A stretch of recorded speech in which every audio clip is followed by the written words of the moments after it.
Hello students. पीछे part 1 में देखा, सारी चीज़ें हम लोगों ने डिस्कस किया। चार्ज की बात हुई, चार्ज के नेचर की बात हुई, उनकी क्या क्या प्रॉपर्टीज हुई होती हैं उसकी बात हुई। फिर उसके बाद हम लोगों ने फाइनली कूलॉम्स लॉ डिस्कस किया, दो चार्जेज के बीच लगने वाला फोर्स जो कि टेस्ट चार्ज के लिए वैलिड है। और फिर उसके बाद उसके वेक्टर फॉर्म को देखा। अब अगर इसकी, ये तो एक थ्योरेटिकल पोजीशन की बात हो गई, अब अगर प्रैक्टिकली बात किया जाए, प्रैक्टिकल की बात किया जाए, जो कूलॉम्स लॉ ने टेस्ट चार्ज की बात किया हुआ है, पॉइंट चार्ज की बात किया हुआ है, तो प्रैक्टिकली कहीं पे पॉसिबल नहीं है कि हमारे जो पॉइंट में 10 इलेक्ट्रॉन 5 इलेक्ट्रॉन वहाँ पे प्रेस कर दें, रख दें। जब भी फोर्स की बात होगी, चार्ज होगा किसी बॉडी पे होगा, और बॉडी के चार्ज की जब बात किया जाएगा तो वो एक पॉइंट चार्ज नहीं होगा। तो उसको स्टडी करने के लिए हम लोग बाद में डिस्कस करेंगे। उसके लिए पहले 3 बातें हम लोगों को जानना जरूरी होंगी। सबसे पहली है लीनियर चार्ज डेंसिटी।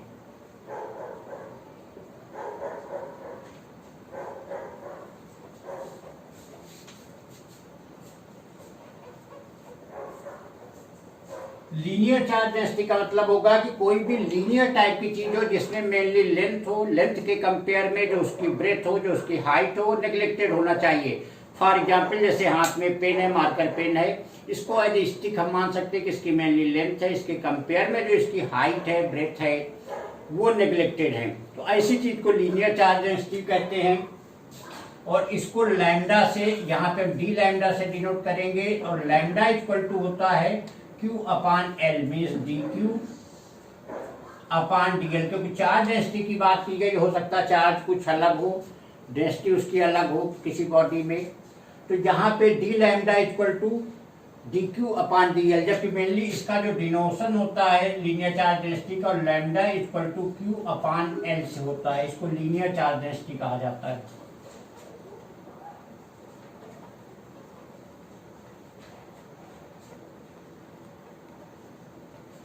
तो D lambda equal to D Q upon D L. ऐसे ही सेकेंड चीज होती है जिसको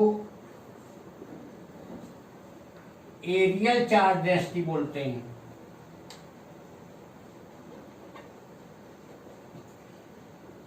इसको डी सिग्मा से लिखेंगे। डी सिग्मा की value D Q upon D L के बराबर हो जाएगी, और ये mainly sigma equal to Q upon L के बराबर होता है। इसको एरियल चार्ज डेंसिटी मीन्स उस टाइप की चीजें हैं जिसमें लेंथ हो, ब्रेथ हो, लेकिन हाइट उसके कंपेयर में नेग्लेक्टेड हो।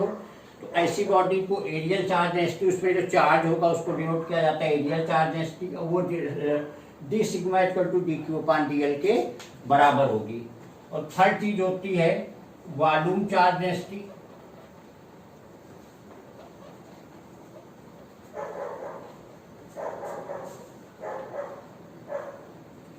और इसको मेनली रो से डिनोट किया जाता है। तो D rho equal to D Q upon D L, ये mainly rho equal to Q by L के बराबर होता है। वॉल्यूम का मतलब सीधी सी बात है कि जिसमें लेंथ होगी, ब्रेथ होगी, हाइट होगी। तो यहाँ पे जो मेनली कहने का मतलब है, बेसिक मतलब है, वो ये है कि जो चार्ज का डिस्ट्रीब्यूशन होगा, क्योंकि यहाँ बहुत ही कॉम्प्लिकेटेड केस हम नहीं पढ़ेंगे, सिंपल से केस पढ़ेंगे। तो चार्ज का डिस्ट्रीब्यूशन होगा 3 टाइप की बॉडी में डिवाइड किया गया है। एक जो होगी लीनियर मीन्स जिसमें मेनली लेंथ होगी, दूसरी एरियल जिसमें लेंथ और ब्रेथ होगी, और तीसरी वॉल्यूम जिसमें लेंथ, ब्रेथ और हाइट। और प्रैक्टिकली अगर देखेंगे तो हमारा जो नॉर्मली कोई भी चार्ज डिस्ट्रीब्यूट होगा वो इन्हीं 3 टाइप की बॉडी में होगा, लेंथ में होगा, या फिर एरिया में होगा, या वॉल्यूम चार्ज डेंसिटी में होगा। तो अब अगर फोर्स की बात किया जाए, मान लीजिए किसी पॉइंट से, एक सिचुएशन की बात किया जाए, कोई पॉइंट यहाँ पे मान लीजिए क्यू नॉट रखा है, यहाँ पे अगर कोई लीनियर टाइप की बॉडी है, इसमें जो है ये इसकी चार्ज डेंसिटी अगर डी लैम्डा है, या कह लीजिए इसमें चार्ज डी क्यू है, पॉइंट चार्ज की बात किया जाए, तो इसके बीच अगर फोर्स की बात किया जाए यहाँ पे, तो फोर्स F इक्वल टू के क्यू नॉट अपान, अगर इसके बीच की डिस्टेंस अगर r है तो r स्क्वायर के बराबर हो जाएगी। तो अगर इसकी लेंथ l है और इसमें जो, तो एक छोटा सा इसका dl पार्ट हमने ले लिया, और dl पे जो चार्ज है वो dq है, तो उसकी जो चार्ज डेंसिटी होगी, लीनियर चार्ज डेंसिटी होगी, डी लैम्डा हो जाएगी। तो यहाँ पे यही चीज हमारी ट्रांसफर हो जाएगी, F की वैल्यू आ जाएगी के क्यू नॉट डी क्यू, चाहे इसको Q1 Q2 कर लेते जनरल फार्मूला, अपान R स्क्वायर।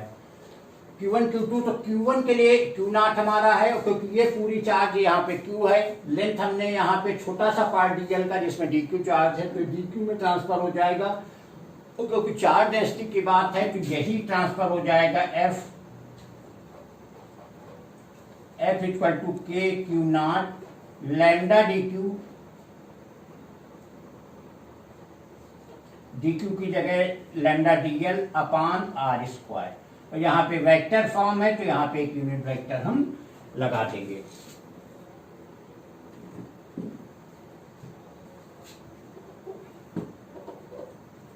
केस हो जाएगा हमारा लीनियर चार्ज डेंसिटी के बीच। अब अगर यही पोजीशन वेक्टर के फॉर्म में हो जाएगा पीवी फॉर्म, तो यही F इक्वल टू हो जाएगा k Q0 लैम्डा dl अपान R2 माइनस R1 का स्क्वायर, और यहां हो जाएगा R2 माइनस R। तो फिर से यहाँ क्या मतलब है उस चीज को समझ लीजिए। यहाँ पे क्योंकि चार्ज डेंसिटी हमने डी लैम्डा लिख दिया था, तो इसे रो रखते हैं, ये चीज है। यहाँ से क्योंकि दो पॉइंट चार्ज के बीच में F इक्वल टू के Q1 Q2 upon R square, यहाँ पे हमने पूरे जिसमें Q चार्ज था लेंथ L थी, क्योंकि हमने DL पार्ट लिया DQ के लिए, तो DQ की जगह क्योंकि DQ इक्वल टू वो डी लैम्डा इक्वल टू क्या हो जाएगा DQ अपान DL, तो DQ की जगह आ जाएगा लैम्डा इंटू DL, यहाँ पे आ जाएगा। ये जो पॉइंट चार्ज के लिए पहले Q0 DQ अपान R स्क्वायर, फिर यहाँ हो जाएगा Q0 lambda DL upon R square R, ये पोजीशन वेक्टर के फॉर्म में ये वाला हो जाएगा। अब अगर ये बॉडी लीनियर के बजाय एरियल वाली होगी,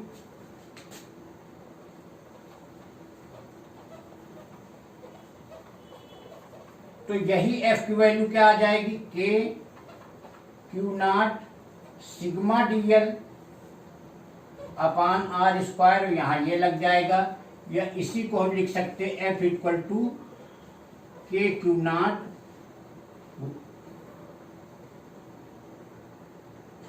सिग्मा DL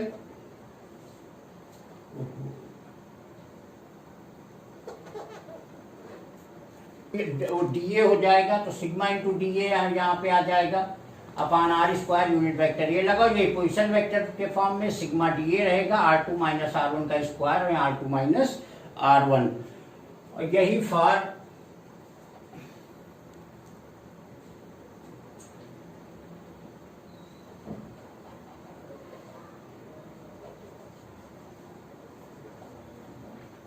वॉल्यूम टाइप की में जिसमें लेंथ ब्रेथ और हाइट तीनों इफेक्टेड हो, उसके लिए F की वैल्यू हो जाएगी जाकर के K Q0, यहाँ पे आ जाएगा rho D B upon R square, यहाँ यूनिट वेक्टर लग जाएगा, यही F आ जाएगा F equal to K Q0 रो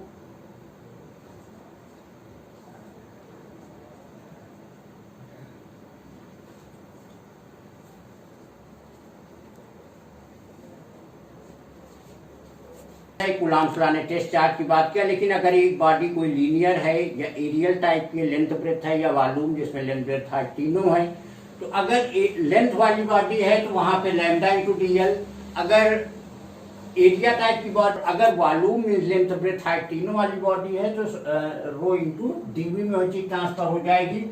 और यहाँ पे एक चीज जान लेना कि ये एक्चुअल में F ओवरऑल F नहीं है, ये DF है, एक उससे अमाउंट का फोर्स है, उसको हम इंटीग्रेट करके ओवरऑल वैल्यू को कैलकुलेट कर लेंगे।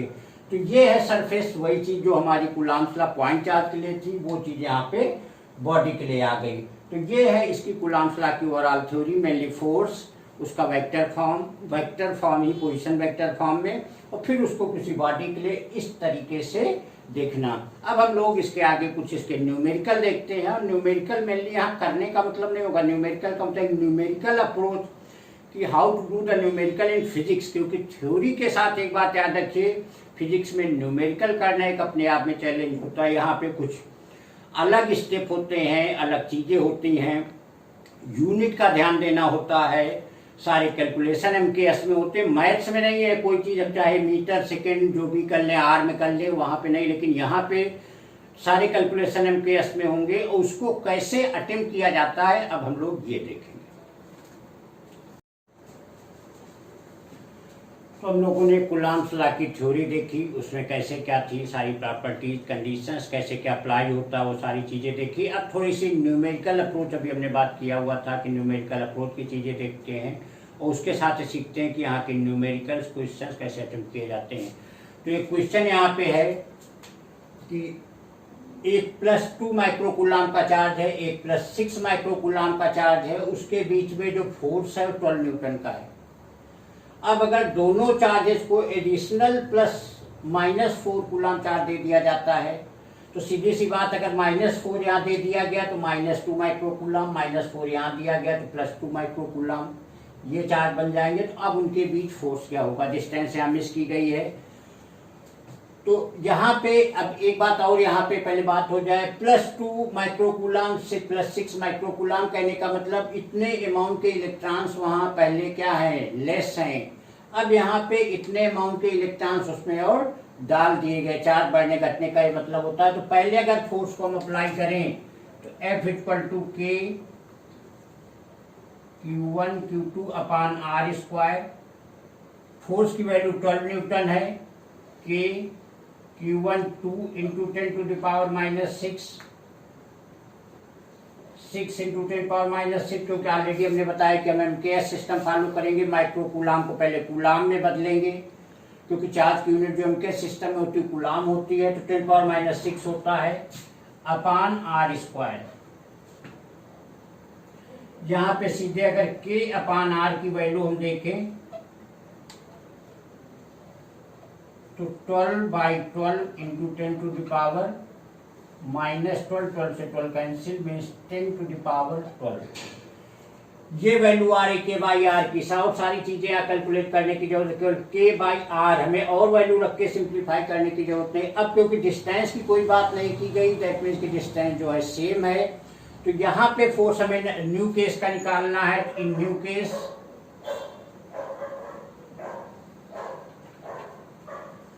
F = K Q1 Q2 upon R², ये R² यहाँ पे होगा R², और K अपान R² की वैल्यू ऑलरेडी हमने 10⁻12 निकाल लिया है। Q1 Q2 जो हमारे नए चार्ज हैं, +2 - Q,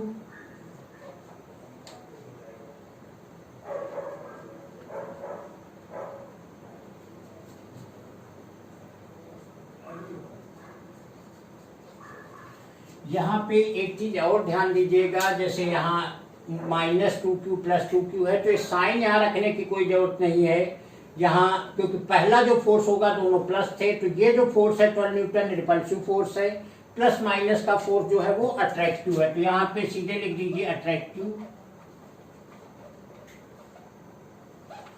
तो चाहे आप साइन रखिए ना भी रखिए, प्लस माइनस का जो माइनस में आएगा that means it is attractive force.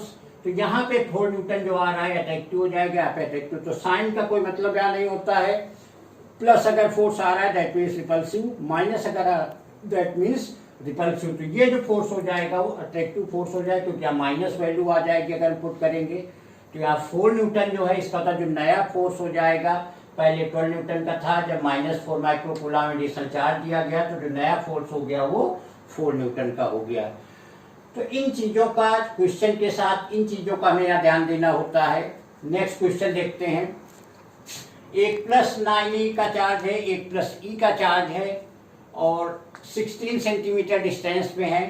तो ये कहा गया कि उनके बीच में एक Q कूलाम का चार्ज उनके बीच में कहाँ पे प्लेस किया जाए कि पूरा सिस्टम जो इक्विलिब्रियम पे हो जाए या बैलेंस पोजीशन पे हो जाए। तो बैलेंस का मतलब क्या हो गया कि Q पे जो है नेट फोर्स इसके थ्रू लगने वाला फोर्स जो है वो बैलेंस हो जाए। तो अगर 9Q के थ्रू F1 लग रहा है, इसके थ्रू F2 लग रहा है, तो कहने को होता है F1 = F2 मैग्नीट्यूड में हो जाए। तो अगर F1 की बात किया जाए तो क्या आ जाएगा K, और साथ में अगर जहाँ पे P प्लेस किया गया अगर इसे x मीटर दूरी ले ली जाए तो ये वाली दूरी -16 point into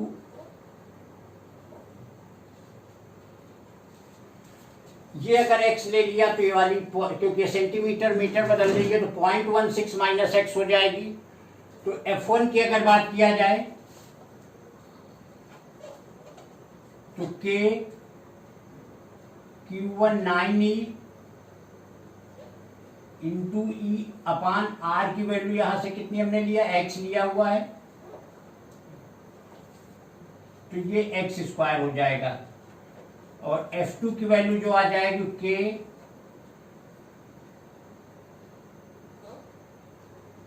E into Q अपान 0.16 माइनस एक्स का होल स्क्वायर आ जाएगा।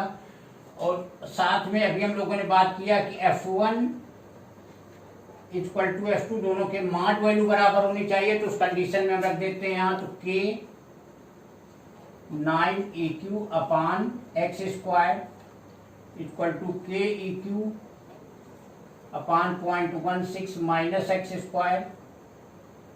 तो EQ के कैंसिल हो गए और साथ में स्क्वायर रूट ले लेते हैं, तो यहाँ आ जाएगा 3 upon X equal to 1 upon 0.16 minus x,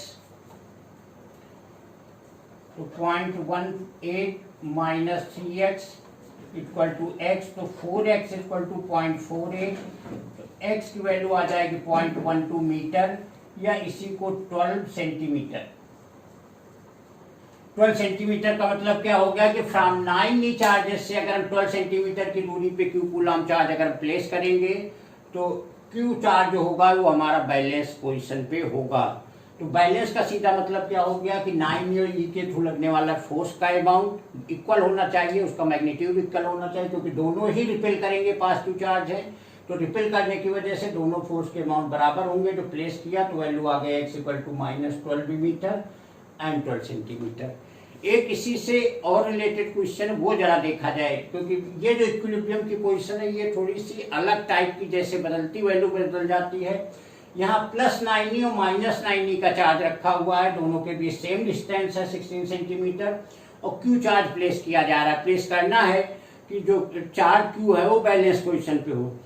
अब यहाँ पे अगर कहीं बीच में हम प्लेस करेंगे तो ये वाला उस चार्ज को क्या करेगा, अगर पॉजिटिव होगा तो रिपेल करेगा, ये वाला अट्रैक्ट कर लेगा, बैलेंस होगा ही नहीं। अगर यहाँ पे कहीं पे प्लेस करेंगे तो फिर से रिपेल करेगा, ये अटैक कर लेगा, कहीं बैलेंस करेगा नहीं। अगर इसी को निगेटिव चार्ज ले लिया जाए तो ये वाला अटैक करेगा, वो वाला रिपेल करेगा। तो हर केस में बीच में कहीं पे भी रखे कभी भी हमारी बैलेंस पोजीशन नहीं होगी। कहने का होता है क्यू चार्ज कभी भी इक्विलिब्रियम में नहीं होगा। तो इसके लिए हमें बाहर रखना होगा, बाहर, क्योंकि ये चार्ज का अमाउंट बड़ा है, ये चार्ज का अमाउंट छोटा है। तो क्योंकि फोर्स जो होता है equal to Q1 Q2 upon R square, distance के इनवर्सली स्क्वायर के और चार्ज के डायरेक्टली प्रोपोर्शनल होगी। पोजीशन बनेगी तो जो छोटा वाला चार्ज होगा उसकी तरफ रखें, क्योंकि यहाँ डिस्टेंस कम है, ये डिस्टेंस ज्यादा है, स्क्वायर के इनवर्सली प्रोपोर्शनल है, तब जाके फोर्स बैलेंस होगा। अगर इधर रखेंगे तो फिर से बैलेंस नहीं होगा। ये चीज भी आपने ध्यान देनी होगी। और अब सेम 9E इंटू क्यू अपान 0.16 प्लस एक्स का होल स्क्वायर, और F2 की क्या पोजीशन हो जाएगी, K Q E अपान एक्स स्क्वायर।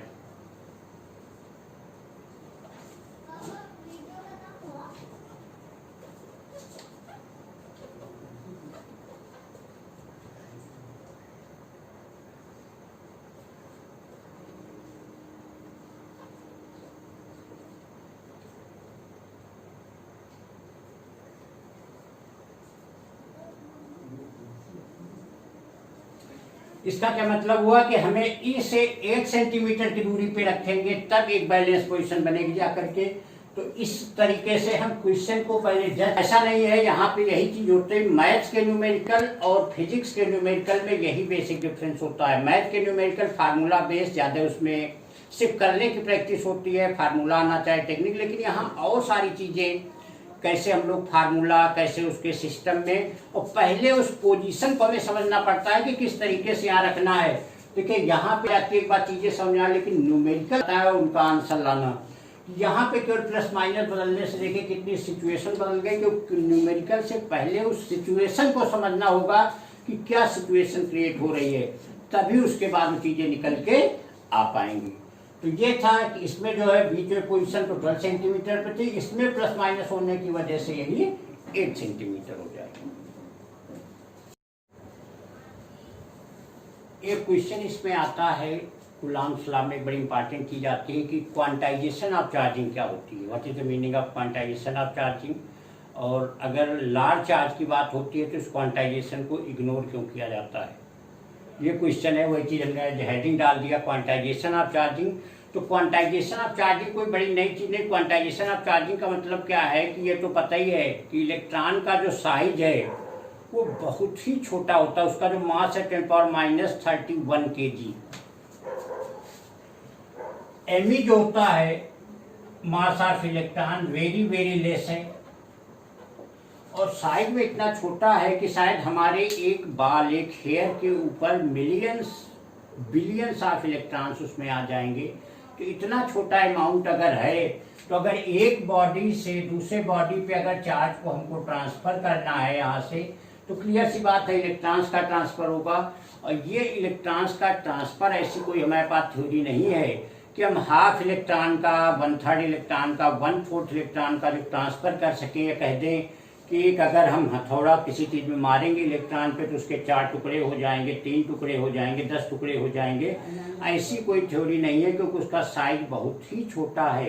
तो इस चीज को अज्यूम कर पाना, इस चीज को अजम्पशन करना, जो कि अभी जितनी भी हमारी साइंस आगे है उसके लिए पॉसिबल नहीं है। तो इलेक्ट्रॉन का ट्रांसफर हमेशा जब एक बॉडी ए बॉडी से बी बॉडी पे होगा तो 1 इलेक्ट्रॉन, 2 इलेक्ट्रॉन, 10 इलेक्ट्रॉन, 100 इलेक्ट्रॉन, इस तरीके के फॉर्म में होगा। वैसे तो ये कहने की बात है इलेक्ट्रॉन्स का जब भी ट्रांसफर होता तो हमेशा ही millions billions of electron, trillions of electron एक सेकेंड का फ्रैक्शन ऑफ सेकेंड में ट्रांसफर हो जाते हैं। बट एक नॉर्मली अगर हम बात करें तो इलेक्ट्रॉन जब भी ट्रांसफर होंगे तो 1 इलेक्ट्रॉन, 2 इलेक्ट्रॉन, 3 इलेक्ट्रॉन, 10, 100, 1000, 1 लाख ऐसे होंगे। ये नहीं कि 1.2 इलेक्ट्रॉन, 2.4 इलेक्ट्रॉन या 3.5 इलेक्ट्रॉन्स। तो इलेक्ट्रॉन का जो ट्रांसफर है वो हमेशा ही एक होल नंबर फॉर्म में ही होगा, इंटीजर फॉर्म में होगा।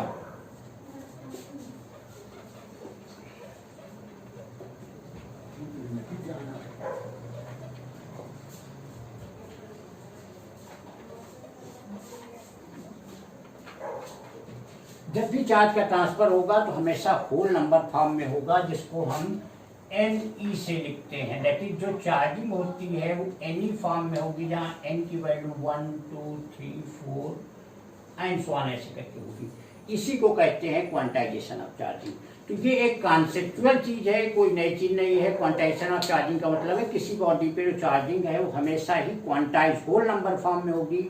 मीन्स इलेक्ट्रॉन का जो ट्रांसफर है वो 1 इलेक्ट्रॉन, 2 इलेक्ट्रॉन, 10, 100, 1000, 1 लाख, 10 लाख ऐसे होगा। जबकि 1.2, 1.3, 1.4 फ्रैक्शन फॉर्म, रेशनल फॉर्म में पॉसिबल नहीं है।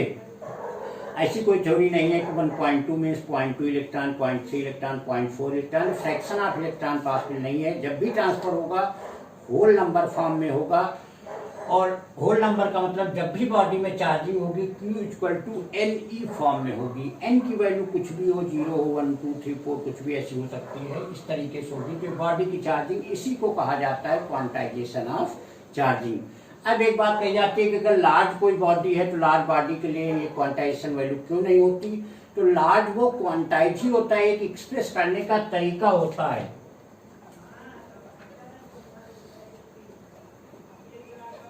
की बात किया जाए Q = 3.25 × 10⁶ कूलॉम की अगर बात किया जाए तो ये केवल देखने में फ्रैक्शन लग रहा है, एक्चुअल में फ्रैक्शन नहीं है।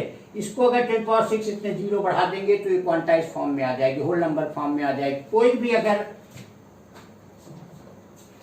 4.26 × 10⁵ कूलॉम अगर हो जाए तो ये 4.2 केवल देखने में लगता है डेसिमल, एक्चुअल में डेसिमल फॉर्म नहीं थी, होल नंबर फॉर्म, क्योंकि हम 0 लगा देंगे। ये तो एक फिजिक्स में ऑर्डर ऑफ मैग्नीट्यूड जिसको कहा जाता है, 10 के ऑर्डर में कोई चीज लिखना, वो एक्सप्रेस करने का तरीका है। But actual it is not a fractional charge, whole number charge है, क्वांटाइज चार्ज है, जबकि ना ये फ्रैक्शनल चार्ज है।